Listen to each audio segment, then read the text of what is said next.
As the first major American combat unit deployed to Vietnam in 1965, the 9th Marine Expeditionary Brigade landed in Da Nang.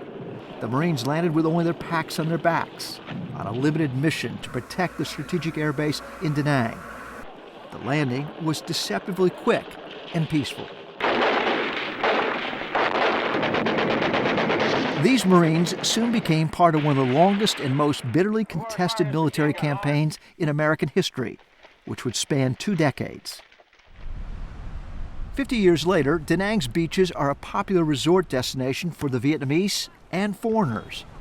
It's also home for a handful of Vietnam veterans who came back here to live and work on one of the most dangerous legacies of the war, which the Vietnamese referred to as the American War. My name is Chuck Palazzo. The first time I came to Vietnam was in 1970 during the war. I was a U.S. Marine. I had just turned 18 years old, and I found myself 8,000 miles away from my home turf of New York. I did have a goal and a dream to come back here at some point and do something positive here in Vietnam and for the Vietnamese people. I'm Manus Campbell. I'm from New Jersey. I'm a former Marine. I served in Vietnam in 1967 and 68. I moved to Vietnam in 2010. And my organization funds education for disabled children and for victims of unexploded ordnance. So we'll be north of Charlie Ridge then, right? Okay. Yeah. Okay. I'm Mike Cerre, and like the others, I first came to Vietnam during the war. In 1970 and 71, I was with the Marines, flying as a forward air observer out of the Da Nang Air Base. Many of the Agent Orange missions took off and landed at the air base, and much of Agent Orange was stored at the air base for about 10 years. Much of the area right around the perimeter of what is now the airport was contaminated as a result of that. Agent Orange, the defoliant used extensively by the American military during the war, contains dioxin, a dangerous compound believed to cause birth defects and cancers in Vietnamese families and American veterans. Well, the older boy who's laying here, he's just about incapacitated 100% at this point. We're seeing more and more of the genetic results of Agent Orange. These 2 boys are 3rd-generation victims, and I see it in our own veterans' families back in the U.S. The problems have been skipping generations. Grandchildren and now great-grandchildren are being born with problems as a result of the genetic issue with Agent Orange. After a 30-year career as a software developer, a recent divorce, and a long struggle with post-traumatic stress syndrome, Chuck sold his house and most of his possessions and moved to Da Nang to start a software company so he could work with a local Vietnamese organization assisting Agent Orange victims. One of my motivations back then, 4 or 5 years ago, was to resolve my own issues as well as to work with the victims. I continue to heal as a result of the work that we do with the Agent Orange victims here. I have no medical or scientific background, but just interacting with the kids, I could see that it makes them happy, and it makes me happy too. I enjoy it. Hello. Manus Campbell, a retired New Jersey state trooper, is redirecting his pension and veterans' disability payments to support special needs children at this daycare center near Hoi An.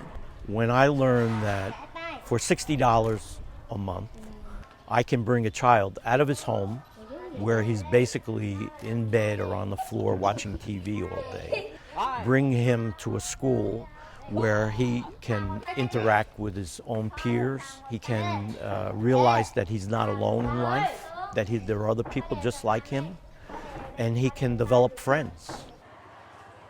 There's a lot of people that are here for just the cheap beer, and the pretty women. But for me, it's about the war.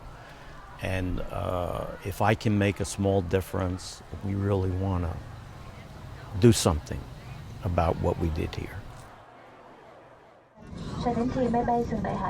The Da Nang International Airport, formerly the Da Nang Air Base, remains as one of the largest and most toxic Agent Orange sites in Vietnam, with contamination levels 350 times international safety standards. We spent $100 million to remediate this. We built a state-of-the-art facility. I'll speak very briefly. Senator Patrick Leahy is a longtime advocate of funding NGOs helping Vietnam deal with these lethal legacies.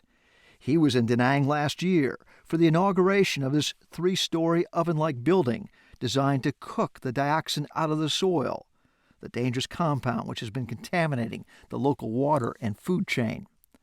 The U.S. has never agreed to pay Vietnam reparations or the $3 billion in reconstruction funds President Nixon promised during the Paris Peace Accords that ended the American involvement in Vietnam in 1973. Here we have both a moral and a humanitarian reason to be involved. It's in our long-term best interest to help bring about stability in Vietnam and help Vietnam recover from the ravages of war that never should have occurred.